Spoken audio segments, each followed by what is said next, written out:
Baiklah, di sini kita punya permasalahan memaksimalkan Z sama dengan min 7x1 ditambah x2 ditambah 3x3. Dengan kendalanya itu x1 plus x2 dikurang x3 kecil dari 4. Lalu ada min 3x1 plus 4x2 kecil sama dengan 2. 2x1 kurang 3x2 kecil sama dengan 3. Terus kita dikasih tahu kalau batasnya itu x1, x2, x3 besar sama dengan 0. Lalu pertama kita ubah ke bentuk kanonik karena kita mau cari cari nilai optimalnya. Nah, pertama karena dia kecil sama dengan, kita tambahkan dengan suatu variabel slack agar dia menjadi besar, agar dia menjadi sama dengan. Karena tadi awalnya kurang, berarti kita tambah sesuatu biar dia jadi pas gitu kan. Kita tambahkan slack variabel di kendala pertama, kita tambahkan S1, kendala kedua kita tambah S2, kendala ketiga kita tambah S3. Lalu kita tambahkan keterangan kalau X1, X2, X3, S1, S2, S3 besar sama dengan 0. Lalu di bagian fungsi tujuan, Z-nya ini tetap, tapi di fungsi ruas kanannya itu kita pindahkan ke kiri dan kita bikin sama dengan 0. Lalu jadinya min 7x1 berubah jadi plus 7x1 dan seterusnya. Lalu kita tambahkan dengan koefisien untuk si S1, S2, S3, tapi tidak boleh mengubah nilai ya, jadi kita kali koefisiennya itu 0. Lanjut kita masuk ke tabel simplex. Pertama kita susun dulu tabel simplex.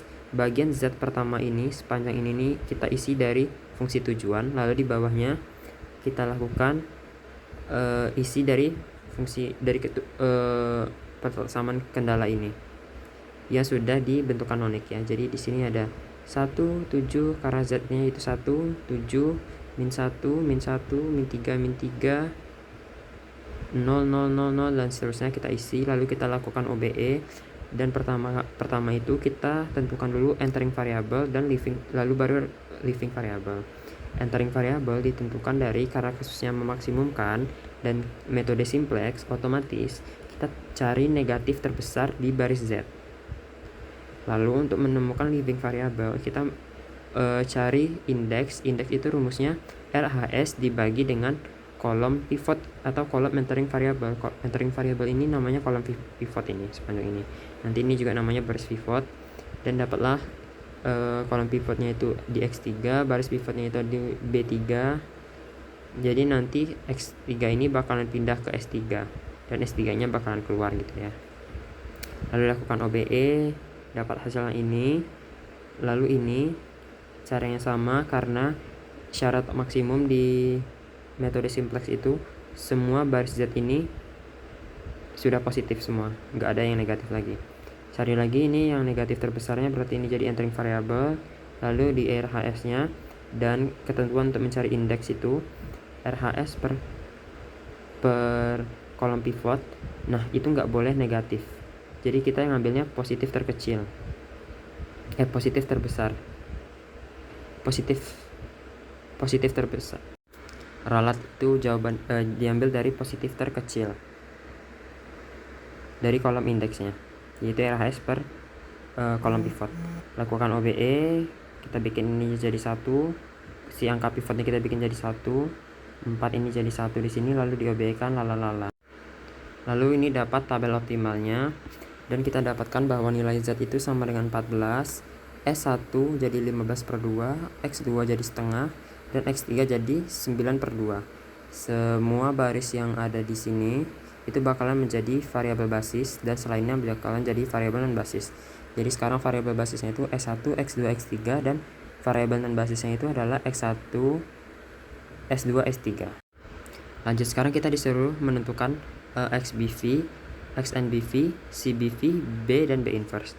XBV itu adalah variabel basis. Jadi variabel basis tadi itu S1, X2, X3 dan XNBV-nya itu adalah selain ini, berarti otomatis X1, S2, S3. Lalu kita disuruh menentukan matriks B, dan matriks B itu kita dapat dari koefisien dari variabel basis gitu di model awal ya.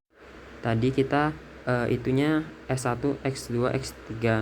Otomatis kita bakalan ngambil nilai di fungsi awal, berarti S1, S1 kan di sini ya S1-nya 0, S1 0 0.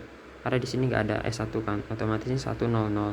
Nanti urutan ya, S1, X2, X3, berarti 1 0 0, lalu ambil X2-nya itu 2 4 min 3, lalu X3-nya itu min 1 0 1. Makanya di sini itu nilainya 1 0 0, 2 4 min 3, min 1 0 1.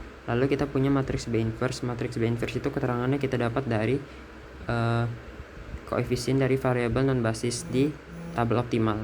Ingat kalau lalu untuk mendapatkan matriks B inverse itu bisa kita dapatkan dari koefisien S1, S2, S3 dari tabel optimal, yaitu yang ini. Variabel S1, S2, S3, S1, S2, S3 dari tabel optimal. Berarti otomatis yang 1 0 0, 1/4, 1/4, 3/4, 1 0 1. Lalu bonus kita bakalan cari CNBV. CNBV itu berarti koefisien di fungsi tujuannya, berarti kan X1, S2, S3 ya. Berarti X1-nya itu tadi min 7, S2, S3 kan 0 tuh. Ini ada juga A1, A2, A3, ini koefisien dari X1 di fungsi di kendala, koefisien X2 di kendala, koefisien X3 di kendala. Lalu ada juga B ini ruas kanan dari kendala. Lanjut kita analisis variabel non basis, atau berarti kita bakal menganalisis variabel non basis berdasarkan persamaan program linear kita. Dan di sini X1 adalah variabel non basisnya. Sekarang kita lihat koefisien dari X1 itu adalah negatif 7. Dan kita asumsikan jika nilai X1 ini kan 7 ya, berarti 7 itu kan C1 ya koefisiennya. Berarti jika C1 ini berubah dari min 7 menjadi min 7 plus H, berapa jauh sih H itu biar si variabel basis kita itu tetap gak berubah, sehingga tabel kita tetap optimal. Kita nggak perlu lakukan iterasi lagi, karena kalau optimal berarti dia bakalan nilainya itu tetap positif gitu ya, tidak ada yang berubah menjadi negatif. Nah sekarang kita lihat, kita punya rumus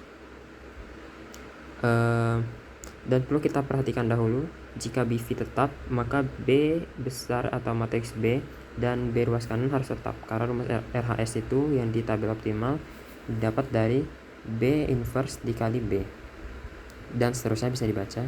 Lalu untuk proses ini C1 cap itu sama dengan si BV dikali B inverse dikali A1 dikurang C1.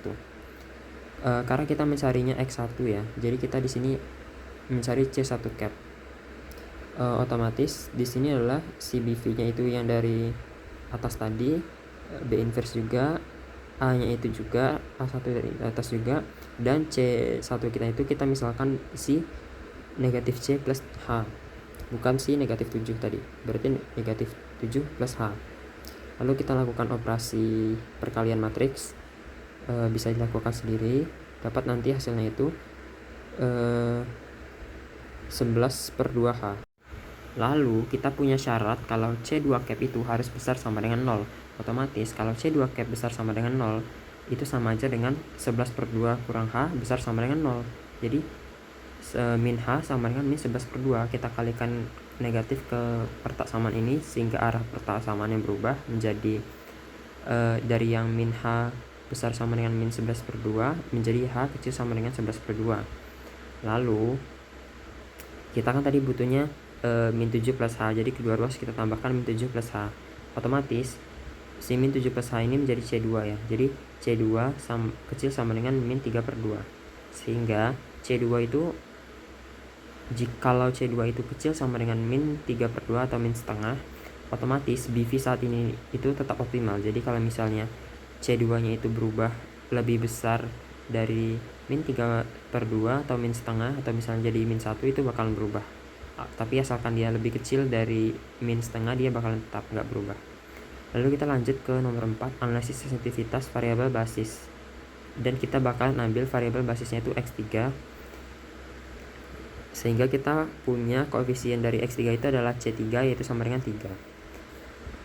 Kenapa C3? Lihat di sini, ini kan koefisien dari S1, ini X2, ini X3. Makanya tadi X3 koefisien dari X3-nya itu, C3-nya itu sama dengan 3. Lalu lanjut kita asumsikan kalau si C3 ini berubah dari 3 menjadi 3 plus H. Jadi kita lanjutkan. BV saat ini itu kan S1, X2, X3. Kita mau biar dia itu tetap optimal. Kapan dia itu tetap optimal? Kita cari intervalnya nanti. Pertama berarti kita setiap C3 ini kita ganti dengan C3 yang awal kan 3 tuh, kita ganti setiap C3 itu menjadi 3 plus H.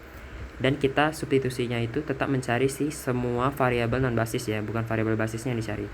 Variabel basis itu yang diubah, jadi yang dicari tetap variabel non basis. Jadi kita bakal tetap cari C1 cap, CS2 cap, dan nanti CS3 cap. Lanjut kita masukkan rumusnya tetap sama, CBV. Bedanya CBV yang ini diganti 3-nya itu jadi 3 plus H, dioperasikan, kita dapat hasilnya itu H kurang dari 22. Caranya sama untuk S2, CBV B inverse A S2 dikurang C S2. A S2 ini kita dapat dari kolom awal saat kita ke bentuk kanonik. Dan CS2 ini otomatis 0 ya, karena dia S2 nggak punya koefisien di fungsi tujuan kita. Sehingga kita dapat kalau CS2 cap besar sama dengan 0. Maaf, kita dapatnya itu CS2 capnya itu min 5/2 ditambah 3/4 H. Dan CS2 cap itu harus besar sama dengan 0. Dilakukan hal yang sama seperti tadi, jadi karena CS2 cap besar sama dengan 0 dan CS2 cap ini adalah 5/2 ditambah 3/4 H. Jadi sekarang kita punyanya 5/2 ditambah 3/4 H besar sama dengan 0. Jadi kedua ruas kita kali 4/3 biar hanya menjadi 1, dan kita punya H besar sama dengan min 20/6. Lalu kita dapat kalau H itu besar sama dengan min 10/3. Kita lakukan hal yang sama untuk CS3 cap, yaitu CBV dikali B inverse dikali A S3 dikurang CS3. Ingat A S3 ini dapat dari kolom di bentuk kanonik kita saat tabelnya baru di iterasi 0. CBV nya tetap sama 3 plus H dan dikurang 0 karena CS3 itu 0. Koefisien S3 kita 0 di fungsi tujuan. Kita dapatkan nilai itu H 3 plus H. Dan CS3 sama kayak tadi, besar sama dengan 0, sehingga 3 plus H besar sama dengan 0 dan H besar sama dengan min 3. Lalu kita gambar garis bilangan, kita letakkan yang pertama tadi 22, lalu yang kedua tadi 10/3, min 10/3, dan ketiga itu min 3. Kita cari irisan mereka semua dan kita dapat dari min 3 sampai 22. Lalu kita punya intervalnya itu H besar dari min 3 besar sama dengan min 3, kecil sama dengan 22. Namun kita perlunya itu H plus 3 ya, jadi semua ruasnya kita tambahkan 3 karena kita mau ngebentuk H plus 3 ini biar sama dengan C3 kita tadi. C3 kita tadi kan H plus 3 kan, 3 plus H sama aja. Jadi sekarang kita punya itu H plus 3 besar sama dengan 0, kecil sama dengan 25. Dan ini adalah interval aman kita untuk C3. Jadi sejauh kita ganti C3 dari interval 0 sampai 25 itu nggak apa-apa, nilainya bakalan tetap, variabel basisnya akan tetap sama, nggak berubah. Sekarang kita coba melihat perubahan salah satu variabel ruas kanan, dan kita coba ke variabel ke kendala ketiga. Ini salah satu perubahan nilai di ruas kanan. Kita coba nilai variabel ketiga ya, kendala ketiga. Dan pertama perhatikan dulu, nilai B itu mempengaruhi RHS karena RHS itu ya B inverse dikali B ya. Terus nilai B mempengaruhi ruas kanan Z karena Z itu rumusnya CBV kali B inverse dikali B ruas kanan ya, B kecil. Dan perubahan nilai B tidak berpengaruh ke koefisien Z ataupun variabel basis. Tapi kalau RHS negatif, solusinya tidak optimal. Nah, sekarang kita bakalan cari nilai kapan dia optimal, nggak berubah gitu nilainya. Misalkan B3 dari ruas kanan kendala ketiga ya, berarti B3 kita itu kan tadi 3 ya, koefisien nilai di ruas kanan kendala ketiga kita itu 3. Maka kita mau ngubahnya itu sejauh H. Apa yang terjadi kalau kita ubah sejauh H? Jadi B3 sama dengan 3 plus H, sehingga sekarang kita punyanya B inverse dikali B nya itu, B inverse nya tetap, B nya itu kita ganti si B3 nya ini jadi 3 plus H, dan kita dapat hasil perkaliannya tuh ini kita pecah jadi 15/2 ditambah H kecil sama dengan 0, kita dapat H nya itu min 15/2 Lalu kita punya 9/2 plus H kecil sama dengan 0 dan H kecil sama dengan min 9/2. Lalu kita gambar lagi garis bilangan dan di mana mereka berpotongan. Dan ternyata mereka berpotongan di saat H besar sama dengan min 9/2. Tapi ingat kita perlunya itu 3 plus H atau H plus 3.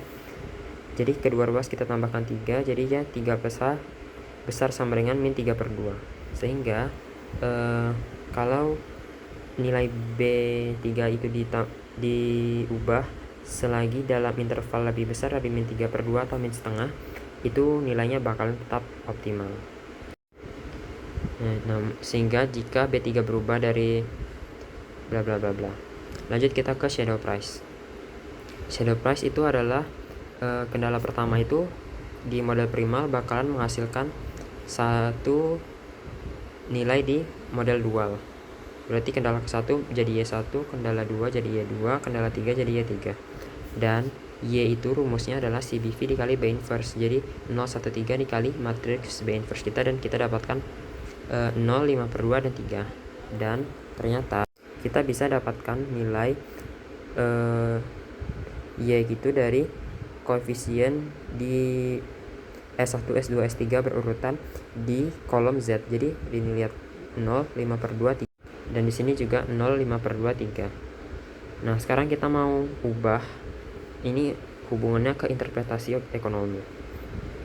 Kita lihat berurutan itu Y1, Y2, Y3, dan sehingga Y1-nya itu 0, Y2-nya itu 5/2, dan Y3-nya itu 3.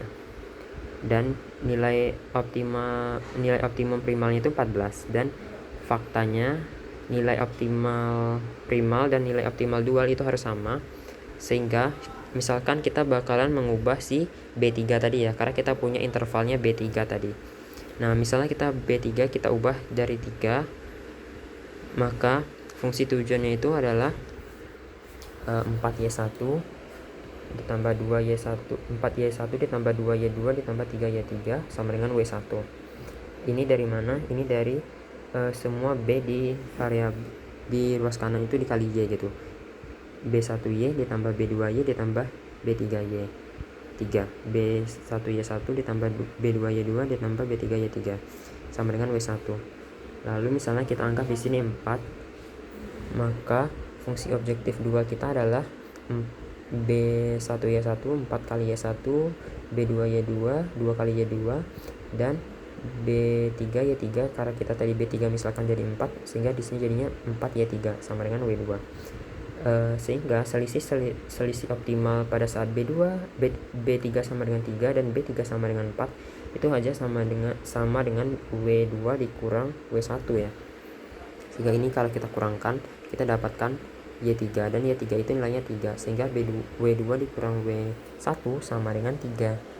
Artinya setiap ruas kanannya si B3 kita ubah nilainya naik 1 satuan, nilai di fungsi kendalanya, fungsi tujuannya itu juga naik sebesar 3 satuan. 1 satuan di sini, 1 satuan di B3 itu menyebabkan kenaikan 3 satuan di fungsi tujuan kita. Jadi tadi 14, kalau misalnya ini B-nya B3 jadi 4, itu otomatis nilai Z-nya itu jadi 14 plus 3 jadi 17. Dan itu berkelipatan.